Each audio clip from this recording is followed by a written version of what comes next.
नमस्कार, बहुत बहुत स्वागत आपका। मैं हूं आपके साथ अनुराग सक्सेना। आज हम पॉडकास्ट के इस वीडियो में बात करने वाले हैं दलाई लामा की। दलाई लामा पिछले कुछ दिनों से लगातार सुर्खियों में बने हुए हैं।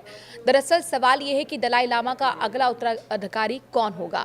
इस सवाल का जवाब भी आपको देंगे और वो कौन सी चिट्ठी है, दलाई लामा का वो कौन सा पोस्ट है जिसकी वजह से चीन भड़क उठा है। आखिरकार चीन की क्या प्रतिक्रिया आई है और इस पर अब भारत की भूमिका क्या रहने वाली है, भारत का भी किस तरह का नजरिया रहने वाला है, किस तरीके से भारत ने भी चीन को खरी खोटी सुनाई है, सब सवाल का जवाब आपको इस वीडियो में हम देने वाले हैं। अभी तक दलाई लामा के पुनर्जन्म को लेकर कई तरह की बातें चल रही थी। हालांकि अब इन बातों पर विराम लग गया है। 14वें दलाई लामा तेंजिन ग्यात्सो ने साफ कर दिया है कि 600 साल पुरानी ये परंपरा उनके बाद भी जारी रहेगी। इससे तिब्बती समुदाय के अलग अलग गुट एक साथ आएंगे। चीन की तरफ से लगातार अपने खुद के दलाई लामा बनाने की कोशिशें हो रही थीं।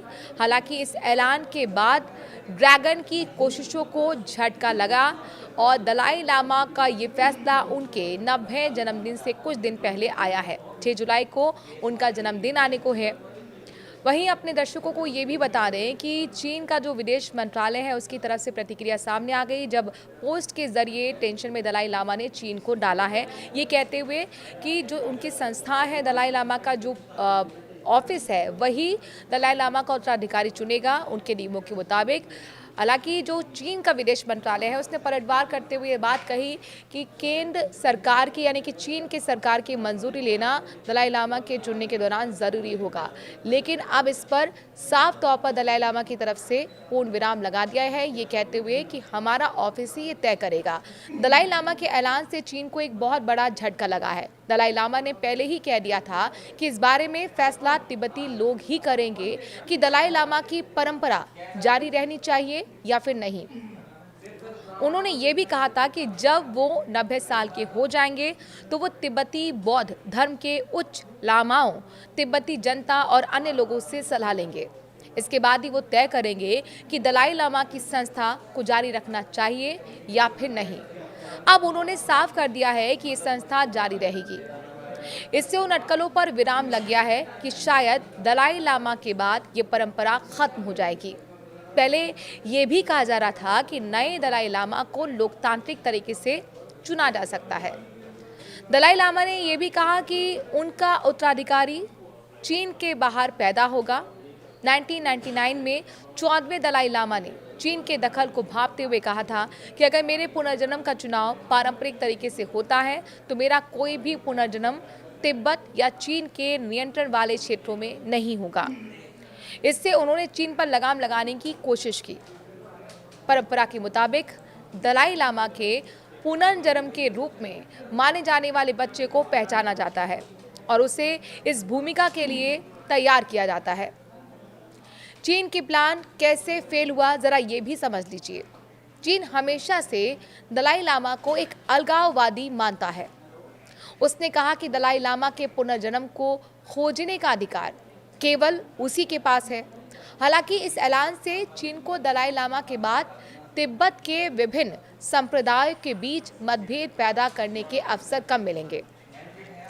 तिब्बती मामलों के जानकारों का मानना है कि अगर पुरानी परंपरा जारी नहीं रहती तो इससे तिब्बती बौद्ध समुदाय में विभाजन हो सकता था।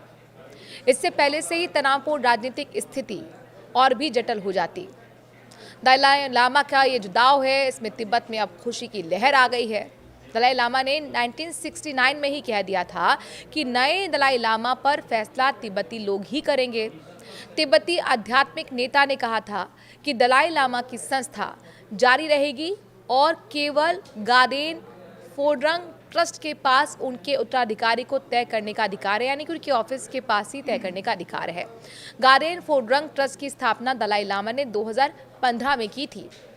दलाई लामा ने इस फैसले से तिब्बती समुदाय में खुशी की लहर है। लोगों को उम्मीद है कि इससे तिब्बती संस्कृति और परंपराओं को बचाने में मदद मिलेगी। साथ ही चीन की तरफ से आने वाली चुनौतियों का भी सामना किया जा सकेगा। ये फैसला तिब्बत के भविष्य के लिए बहुत ज़्यादा महत्वपूर्ण है। वहीं दलाई लामा पर क्यों है दुनिया की निगाहें, इसे भी समझने की बेहद ज़रूरत है। दलाई लामा बहुत ही सम्मानित व्यक्ति हैं। पूरी दुनिया में उनके अनुयायी हैं। उनका ये फैसला तिब्बती समुदाय के एक नई उम्मीद लेकर आया है। ये फैसला दिखाता है कि दलाई लामा अपनी संस्कृति और परंपरा को बचाने के लिए कितने प्रतिबद्ध हैं। उधर चीन ने दलाई लामा के उत्तराधिकारी योजना को खारिज करते हुए इस पर जोर दिया है कि किसी भी भावी उत्तराधिकारी को उसकी मंजूरी लेनी चाहिए, यानी कि चीन सरकार की मंजूरी लेनी चाहिए और होगी। इस तरह चीन की सत्तारूढ़ कम्युनिस्ट पार्टी के साथ तिब्बती बौद्ध के दशकों पुराने संघर्ष में एक नया अध्याय जुड़ गया है। भारत में शरण दलाई लामा से जुड़ी हर बात आपको हम बता रहे हैं। दलाई लामा की तरफ दुनिया का ध्यान 1959 में उस समय गया जब वो कम्युनिस्ट पार्टी के संस्थापक माओ त्से तुंग के नेतृत्व में चीनी सेना की ओर से तिब्बत पर कब्जा किया गया।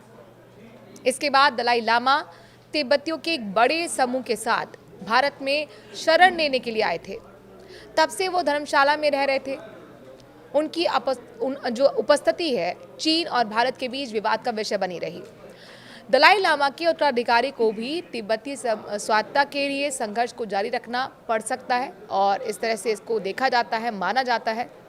चीन और अमेरिका में भी बढ़ सकता है तनाव। दलाई लामा के उत्तराधिकारी के मुद्दे से चीन और अमेरिका के बीच भी नए तनाव की आशंका है, क्योंकि अमेरिका का तिब्बती नीति और समर्थन अधिनियम 2020 चीन की नीति के उलट है।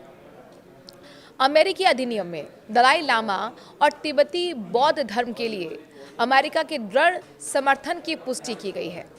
उधर भारत ने दलाई लामा के उत्तराधिकारी को लेकर फैसले पर नजर बनाई हुई है।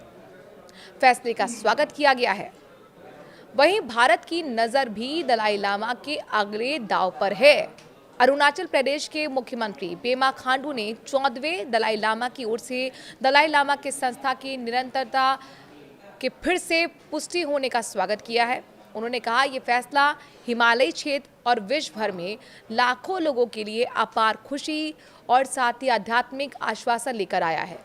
खांडू ने यह भी कहा कि हिमालयी क्षेत्र के लोगों में दलाई लामा संस्था के प्रति गहरी आस्था है, अटूट श्रद्धा है और ये पुष्टि करुणा, ज्ञान और शांति के मूल्यों के प्रति लोगों की साझा प्रतिबद्धता को मजबूत करती है।